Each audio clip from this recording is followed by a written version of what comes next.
Hi అండి. నమస్తే. Welcome back to Ritika's kitchen.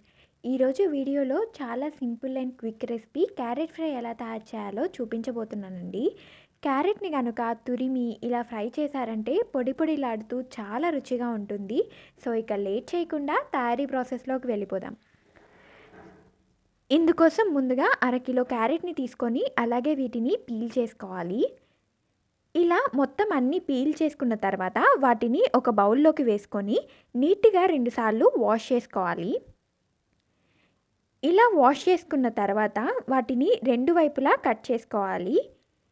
ఈ విధంగా మొత్తం అన్నీ కట్ చేసి పెట్టుకోవాలి. నెక్స్ట్ ఒక పెద్ద సైజ్ ప్లేట్ తీసుకొని అందులో ఈ గ్రేటర్‌ని పెద్ద హోల్స్ ఉండే వైపు పెట్టుకోవాలి.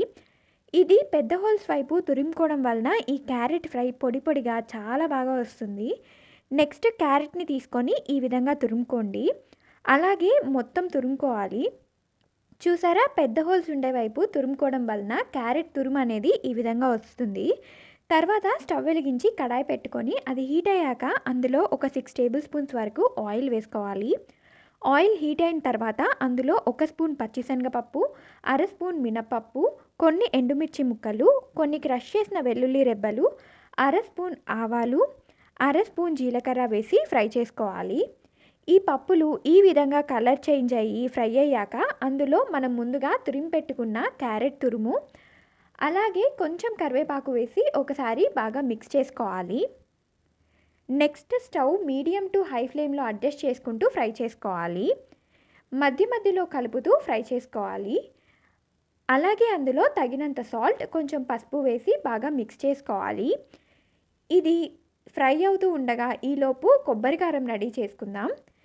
ఇందుకోసం కొన్ని ఎండుమిర్చి, కరెక్ట్‌గా చెప్పాలంటే ఒక 20 వరకు తీసుకున్నాను. అలాగే సగం కన్నా కొంచెం తక్కువ ఎండు కొబ్బరి చిప్పను ఇలా ముక్కలుగా కట్ చేసుకోవాలి. నెక్స్ట్ ఒక చిన్న సైజ్ మిక్సీ జార్ తీసుకొని అందులో ఎండుమిర్చి, అలాగే ఎండు కొబ్బరి ముక్కలు, తగినంత సాల్ట్, అర స్పూన్ జీలకర్ర వేసి ఈ విధంగా మిక్సీ పట్టుకున్నాక అందులో కొన్ని వెల్లుల్లి రెబ్బలు వేసి మళ్ళీ ఇలా మిక్సీ పట్టుకుంటే కొబ్బరి కారం తయారవుతుంది. మధ్య మధ్యలో కలుపుతూ దీన్ని బాగా ఫ్రై చేసుకోవాలి. ఈ ఫ్రైని స్టవ్ లో ఫ్లేమ్లో ఉంచుకొని అస్సలు చేయకూడదండి. లో ఫ్లేమ్లో ఉంచుకుంటే ఇది ముద్దలాగా తయారవుతుంది. అందుకని మీడియం టు హై ఫ్లేమ్లో అడ్జస్ట్ చేసుకుంటూ ఫ్రై చేసుకోవాలి. చూసారా, ఈ విధంగా ఫ్రై అయితే సరిపోతుంది. అలాగే ఇప్పుడు ఒకసారి సాల్ట్ చెక్ చేసుకొని ఇందులో మనం రెడీ చేసుకున్న కొబ్బరి కారం వేసుకోవాలి.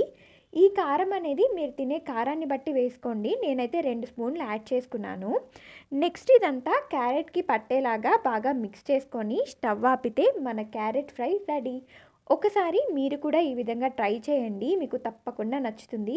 మీరు కనుక ఈ రెసిపీ ట్రై చేసుంటే ఎలా వచ్చింది అనేది నాకు కామెంట్ సెక్షన్‌లో మెన్షన్ చేయండి. అండ్ ఈ వీడియో మీకు నచ్చితే మా ఛానల్‌ని సబ్స్క్రైబ్ చేసుకొని పక్కనే ఉన్న బెల్ ఐకాన్ క్లిక్ చేసి వీడియోని లైక్ చేయండి. Thank you so much for watching.